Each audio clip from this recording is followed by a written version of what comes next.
everybody, welcome to my channel. A very special video today that I wanted to do because last week, unexpectedly actually, we hit 1,000 subscribers. Woo! Yeah, it feels really good and I'm really stoked about hitting this milestone that I feel like I've been trying to hit for an exceptionally long time. And it's really great to be on 1,000. Well, I think at the time of recording this, we're on like 1,023 subscribers, which is just totally awesome. And I am so grateful to anyone who's watching this, who has subscribed to my channel, watched any of my videos, or just checked out any of my content across my whole kind of sphere of content. If you don't know too much about me, I am predominantly a producer here in Melbourne, Australia, where I work on various different Australian podcasts, and my background is in radio, hence the name Radio Mike. And it's been quite the journey since I started making content for myself. Like, I guess it kind of goes back to when I was like, even at university, I would always try to make funny videos on Instagram and post them there. But I didn't really actually start this whole Radio Mike thing until like around the end of 2017. And I only really launched into my podcast in 2019. And 2 years on from launching my podcast, which was the very first kind of content thing I did for myself, it's so cool to be on 1,000 YouTube subscribers, because I feel like I don't know, for a long time we were stuck on like 400, and then we were stuck on like 600, and genuinely there's been a lot of times where I just gave up in the middle of all of this and was like, oh, I'm not going to do YouTube anymore, I can't seem to find any traction, oh, I'm not going to do any videos anymore. And then realizing that if I just stuck to it and kept making like content and kept trying to increase the production value of my content, it kind of started to pay off and the subscriber base started growing more quickly. And yeah, to see it tick over to 1,000 was absolutely awesome. Predominantly my content is pop culture based, so I do like discussions on movies, video games, music, TV, and all things pop culture really, as well as doing a bunch of podcasts that are of course available on your favorite podcast app or wherever you podcast, but they also go up in video form in full on this channel. So my two podcasts obviously are 20th Century Boy, which is basically a weekly audio blog, that's what I call it, about the weekly occurrences of my life and what I get up to and do, which can sometimes, I guess, be kind of funny. And yeah, that's been going since 2019, as I said, and we're now in the 3rd season. So every Thursday, a video pod of that goes up, and I would love it if you could check it out each week. The views here on YouTube for the pod are growing each week, which is awesome, because I was worried that, you know, I'd be putting them up and they'd be getting like 2 views, but you know, I think we're getting like between 40 to 60 views on average on 20th Century Boy, which is amazing and I really appreciate it. Then of course I do my Harry Potter fan fiction podcast, Harry Potter and the Boys. Each week I get a guest on to read a chapter of my Harry Potter fan fiction, my absurd Harry Potter fan fiction that I wrote when I was 13 years old. And that's been one of my favorite things to produce in the last year or so. It has just been so much fun. It's such a wacky podcast idea. And again, the views on that have been really great as well. And of course, like, I think I'm either have hit or I'm about to hit my first vid to get 10,000 views, which was a video about why I think Crash Bandicoot is more likely to be in Smash Bros. After they revealed Pyra and Mithra. I'm a huge nerd, so if you're a nerd like me and you're into games and those kind of things, I think you'll like my channel, so hit me a subscribe. You can also check out like this catalog of Mike Talks, which is a spin-off of 20th Century Boy, where I interview different guests that I think are cool. And I've had tons of really great guests that I've really enjoyed, including fellow YouTuber and more successful YouTuber Dave Lee of Dave Lee Down Under, people like Jack Post from the Hamish and Andy podcast, Ryan Shelton, an Australian comedian, writer and producer, as well as friends of mine like comedian Luke Kidgel, comedian Ruben Solo, and a bunch of other people like Auntie Donna's Broden Kelly, and comedian Alice Tovey. Like, heaps of really cool chats there. I've definitely forgotten one or two, but they are all up there and I would love for you to check those out as well. Those are some of the most fun I've had on this channel too. But to celebrate the 1,000 subscribers, I wanted to put it out to you guys and do like a quick little Q&A kind of thing where you guys can ask me questions via any of my channels, whether that's my Discord server, which currently has like over 2,000 people in it. Not 2,000, 200 people in it. I wish it had 2,000. So that is a place where you could have asked questions. My Instagram, radio.mike as well, I put out for questions. So I'm going to start answering a bunch of questions that people have put to me. So let's see what we have got here. So DJ Marky Mark says, what's it like being the dad of a 1,000 person family? So actually 1,023 if you're going by YouTube subscribers, mate, but whatever. It is really cool. As I said, I will take this as a serious question about what it's like to have this many subscribers. And it is just so awesome. Like, I am very close to being able to monetize my channel. I've hit the 1,000 subs and I just need, I think, 200 more watch hours, which is slowly ticking up. So if you do feel like watching some of my videos just sort of on repeat, feel free to do so to get the watch hours up. That'd be really awesome. But again, it is so cool and I really hope we can monetize the channel soon because it will just go a long way to helping me out, paying to host a lot of my content and podcasts and stuff. But overall, I'm super grateful, so thank you so much. Alex Guy said, what's been your favorite type of content to produce? This is a really good question, and I think it's really hard when I was thinking about how to answer this one. I actually think something that I've been really enjoying doing over the last 2 months is this series I started called What I Watched, which is where I talk about every movie I watched each month. And there's obviously 2 editions up so far, January and February, so I implore you to check them out. I really enjoy making those, like actually editing them, and I also really enjoy like the final result, as well as just the process of it encourages me to watch more movies each month because I know I'm gonna have to make a video on them. So I've really enjoyed doing that. Aside from that, I think Harry Potter and the Boys as well, because it's challenged me as a content creator to every week have to organize essentially a guest to be on this show and produce it up and make it all happen and edit it and get it out to a deadline, which is every Wednesday, by the way, if you're interested. So probably those 2 have been my favorite type of content to produce. If you mean more generally, I still think podcasts are my favorite thing to produce. I just think they're so creative and have so much potential in what can be done with them. So that's been really fun, all the podcasts that I work on. Lazar on the Discord said, following Alex's question, what's your favorite type of produce? My favorite type of produce, I'm a huge broccoli fan. I think broccoli is such a versatile vegetable. I think if you steam it a little with some salt and some garlic and a bit of chili, you can make some really tasty stuff with broccoli, and I really like broccoli.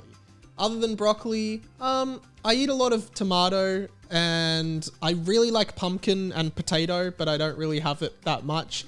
So yeah, I guess those are sort of, that's sort of a ballpark of some of my favorite types of produce.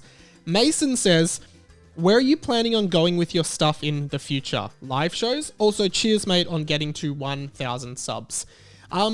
This is a really good question. So I have a few plans for my content more generally in this year, including like a bunch of stuff that I will announce on my podcast this Thursday. So if you want to hear more about that, keep tuned to that.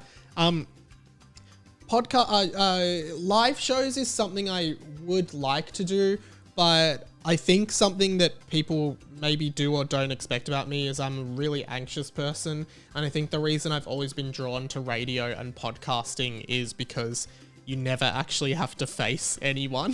Like I get a lot of stage fright, and I find it really hard to be the focal point of a lot of people. I don't like being on stage in front of a lot of people. It makes me really anxious and really nervous. So I think that's something that I'm trying to explore within myself a bit this year.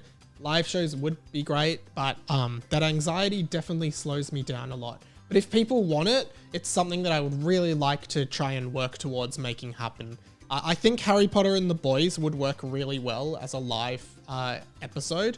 So maybe that's the first thing I'd try if there was demand for that. But overall, yeah, I have a lot of stuff planned. mainly just to keep going consistently. That's my plan for this year, is to keep making content, particularly servicing the YouTube channel. So yeah, thanks for your question. Jackson says, top 3 games on Nintendo Switch. Really hard, and I had to think about this a lot. Definitely number 1, without a doubt, is Super Smash Bros. Ultimate. I probably play that online for at least half an hour every day. It's pretty much my unwinding thing that I do. Like, I'll just sit in bed with my Switch in handheld mode and just play a bunch of online. I'm trying to get a bunch of characters into Elite Smash. I think I have about a third of the roster, or maybe a quarter of the roster in Elite Smash now. So I'm always just trying to play with new characters and see what you can do with them and try and get them into Elite Smash.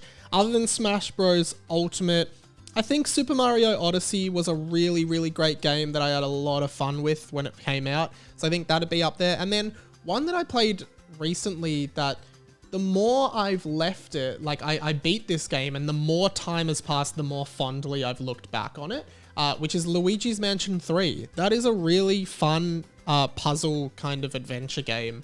And I do have the second Luigi's Mansion on 3DS, and I kind of want to dig up my 3DS wherever it is and play the second Luigi's Mansion, because I don't think I ever actually played it. I just bought it.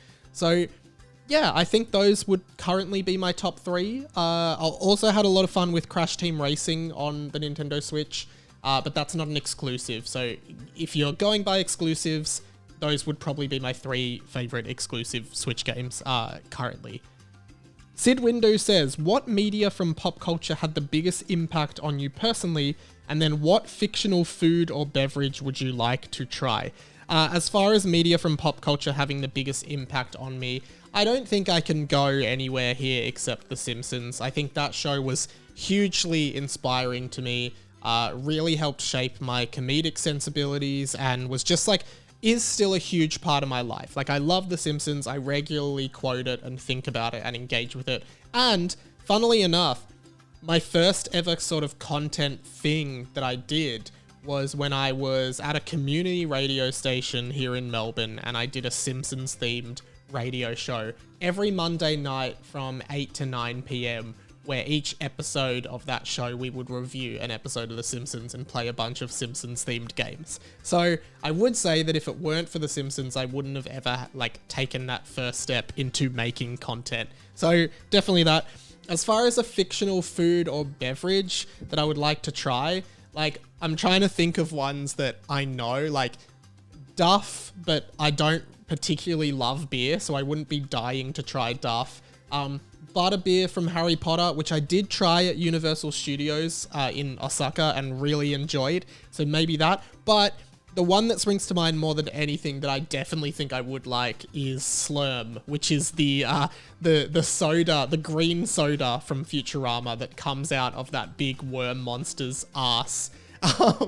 But yeah, Slurm, I think, is definitely a drink that I would like to try at some point. Ganonbort asks 2 questions. He says, what fictional universe would you want to live in? And if you could replace a band member with yourself, who would it be? As far as fictional universes go, I think that it would have to be Harry Potter, because I think if you do away with all the dark wizard stuff and all the, Voldemort stuff, if you happen to get to Hogwarts at a good time where there's not much dark wizardry going on and just have a kind of ordinary school life, I think it'd be awesome to just learn magic. So definitely Harry Potter, without a doubt. Because you could say Star Wars, but the whole point of being a Jedi is you're fighting evil. If you're in a wizarding world and you go to wizard school, the whole point is just to learn magic and be able to do magic. Plus it'd just be awesome to automate a lot of tasks in my life with magic. So definitely Harry Potter. As far as the band member, I would love to, I think I'd love to maybe swap out for Billy Joe Armstrong from Green Day. I remember a few years ago when I saw Green Day live on their Revolution Radio tour in Rod Laver Arena here in Melbourne. They finished the show with Billy, Trey Cool, and Mike Dirnt, the 3 sort of members, current main members of Green Day. They just walk up to the front of the stage, this huge arena, and they just look out to the stage standing next to each other. And I just thought that was so cool. This legacy of a band that started in Oakland, California, and just kind of went from just being normal teenagers to like some of the biggest rock and roll bands, some of the biggest rock and rollers in the world. I thought that was really awesome, and the history behind that. So it would be really cool. Plus, Billy Joe's just really cool, and he's a great songwriter. So definitely him. Jacob, would you rather be the richest person alive or the funniest person alive? I don't know, because I feel like if you were the funniest person alive, you would definitely also be very rich.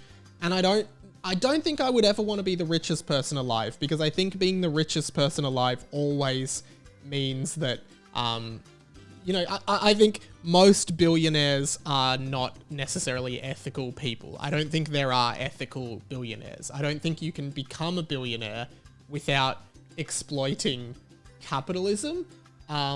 So I think definitely the funniest person alive, because I think I would still be very rich, but I wouldn't have to deal with being the richest person alive. So I think that's a pretty easy answer for me, actually, now that I think about it. Connie asks, she talks about these stickers that I have, the inside of My Mind, which was a sticker that was printed and sold to many listeners of my podcast with the typo inside of My Mind. No one picked it up until someone finally reached out to me. She says, was this actually just a marketing ploy? No, it wasn't.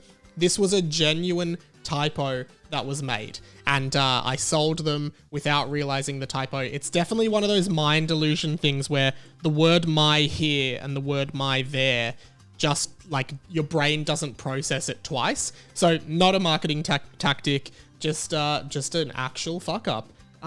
Seth on Instagram asks, when are you playing Outer Wilds? Outer Wilds does look like a really cool game, and I think I want to play it on Switch, and I believe there is a Switch port coming this year. So, Seth, once the Outer Wilds comes out on Switch, I will pick it up and play it. So then, Rizzo asks, what is the secret to happiness? I think the secret to happiness is having a rocket car and a solid gold house. That's pretty much what I think it is. Barry Houcher asks, how did you get your start in the media industry? And then Haymo also asks, what was your job at the radio station before Luke and Lewis? Okay, so I got my start in the media industry. This is the very short story, but I basically got my start in the media industry.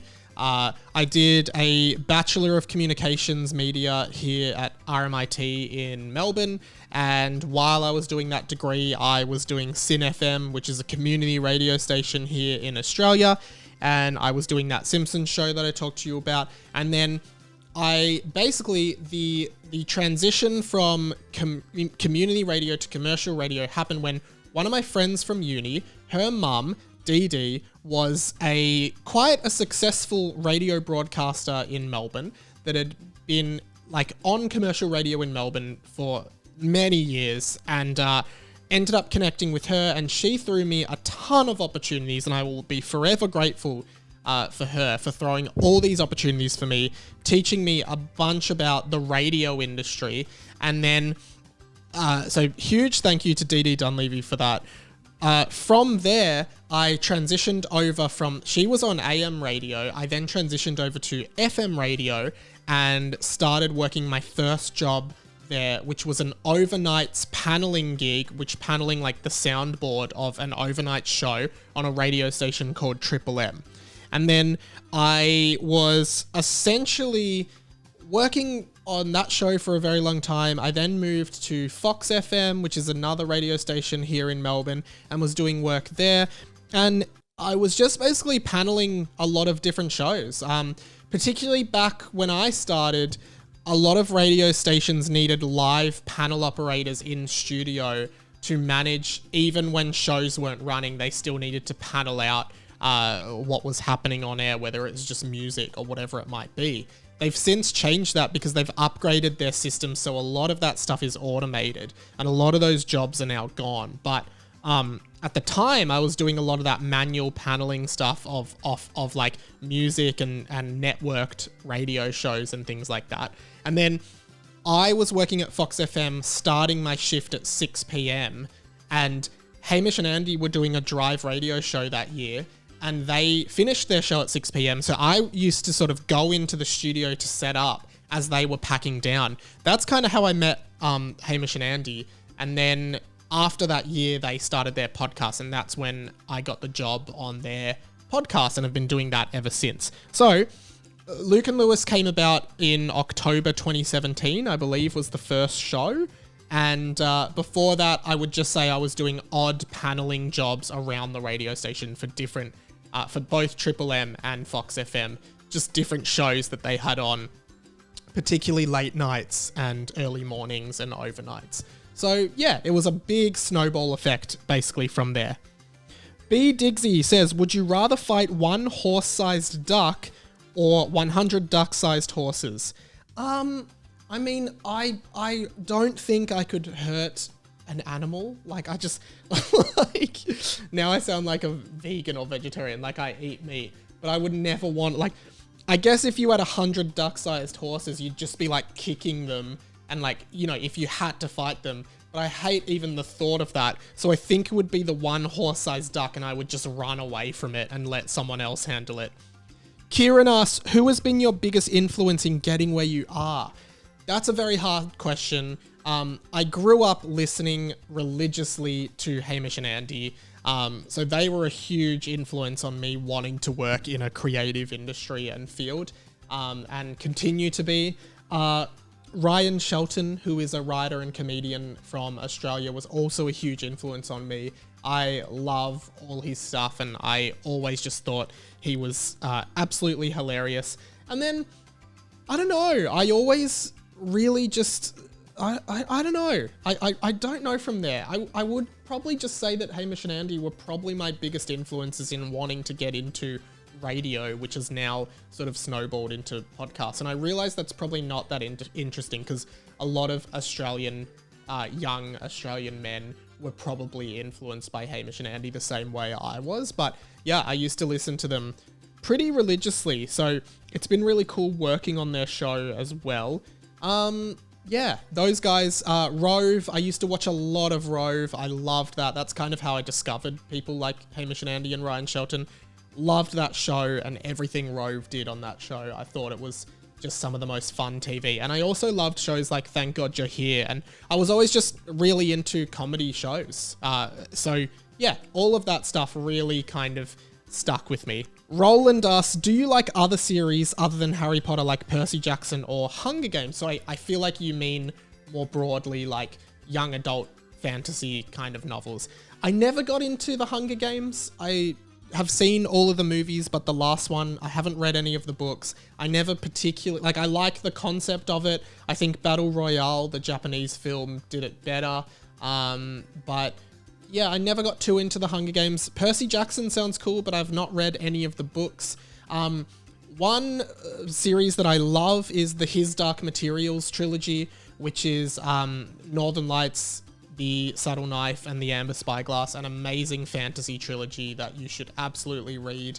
And there is also a TV series that is running at the moment that is a ton of fun. But yeah, His Dark Materials I love. I've also read recently this Scythe trilogy by Neil Shusterman, I believe is his name, which explores the role of death in modern society in like a post, not a dystopia, I guess a utopian world or a dystopian world where people no longer die naturally. But I think my favorite book of all time is probably The Giver by Lois Lowry, which is an incredible science fiction dystopian future kind of thing about like an ultra communist society and the pitfalls involved with that society.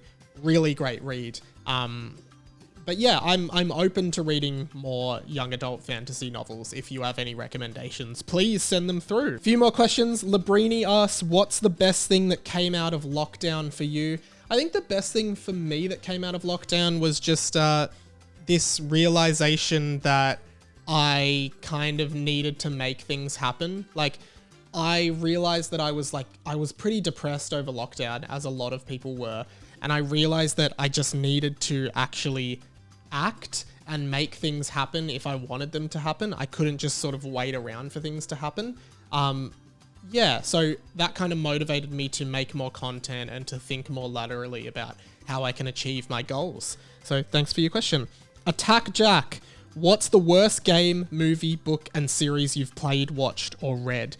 This is very hard. worst movie is one I watched recently, which was Dragon Ball Evolution, the Dragon Ball adaptation live action film. Absolutely terrible film. I talked about it in that What I Watched series that I mentioned earlier. Really just bad film in almost every regard. The rest are hard. Book, actually pretty easy. One of the worst books I've ever read is The Never-Ending Story. It is just a very boring book. I've read it because I liked the movie as a kid, but the book continues after the movie ends, as in like the movie ends at a point, but the book is actually like there's twice as much content after that. And it's so boring. Like, the movie made the right call cutting off where it did, because the rest of the book is so bad. And I just remember slogging through this book thinking, like, does it get any better? And it absolutely didn't. I hate that book so much. Sorry to whoever wrote it. Worst game. I think this is a really hard one. I can't really think of one off the top of my head. I'll say a game that I don't particularly like and I think is overrated, but please don't interpret this as me saying this is a bad game, but I don't really like the Uncharted franchise. I think they're just, I don't know, they just frustrate me in their attempts for realism and being like a movie game, like a movie that you play. I just don't like it. It just feels really redundant. The gameplay wasn't exciting to me. I've only played Uncharted 4, and looking back, it's one of the worst experiences I've had playing a game. Sorry if you're a fan of it. Jack the Sparrow says, what was your dream job as a kid? When I was at primary school, my dream job, I wanted to be an author. I wanted to write books, novels, kids' novels. Like, I loved Captain Underpants and Harry Potter and all this stuff, and I really wanted to do that. And I think that's sort of why I started writing Harry Potter and the Boys, because Harry Potter and the Boys was literally me taking the comedy and fourth wall breaking of Dav Pilkey's Captain Underpants franchise with the characters and world of Harry Potter, two things I loved, and put that together. And yeah, I think that's what I remember distinctly wanting to be an author. I wanted to be an author. Then when I was at high school, it kind of moved to wanting to be a screenwriter and create my own TV show. Like, I have documents on my old laptops of like TV shows that I came up with that will never be real TV shows, but like full concept storylines, arcs, season by season ideas for them. Like, so I guess like I always wanted to be creative in some sense, but author definitely is what I wanted to be as a kid. And I have been thinking lately, I would love to actually write a novel, like a comedy novel in the vein of Harry Potter and the Boys, but like an original idea. So watch this space. Final question. Great one to end on. Riley, what's your favorite Linkin Park song? There are so many great Linkin Park songs. I mean, you can't really go past classics like In the End, Numb, Bleed It Out. Like, all of those are great, but I also love the songs Blackout and Waiting for the End on the 1,000 Suns album. However, one that I think is so underrated, and I don't even think this was on an album. I think this was like a bonus track on Minutes to Midnight, one of their earliest, I think that was their third album, possibly. Or maybe it was on Meteora, I don't know, but the song is called No Roads Left, and it is one of the only songs that Mike Shinoda sings in full by himself. No Roads Left. It is such a good song. It could have been a single. It is amazing, and I don't think it's even on Spotify. I can never find it on Spotify, so I always, like, I remembered it the other week, and I was just, like, listening to it on YouTube, and I hadn't heard it in ages. It is such a good song, and I love it. Thank you to everyone who sent in a question. Feel free to follow me on Instagram, radio.mike, and you can send me a question whenever, and I'll just respond to your message. Join the Discord, subscribe on the YouTube, watch some of my other vids, give this a thumbs up, comment below if you want to do like a monthly Q&A. I'm happy to do that as well. Or just what content you might want to see from me in future, or any questions or any feedback at all. I would honestly love to hear it. So thank you so much for watching. And I'm looking forward to another 1,000 subscribers if we can get there. My name's been Radio Mike. This has been The Inside of My Mind, and I'll catch you later. But I went to run my hand through your hair and I noticed you were attached to string. You were a puppet this whole time, you were attached to string.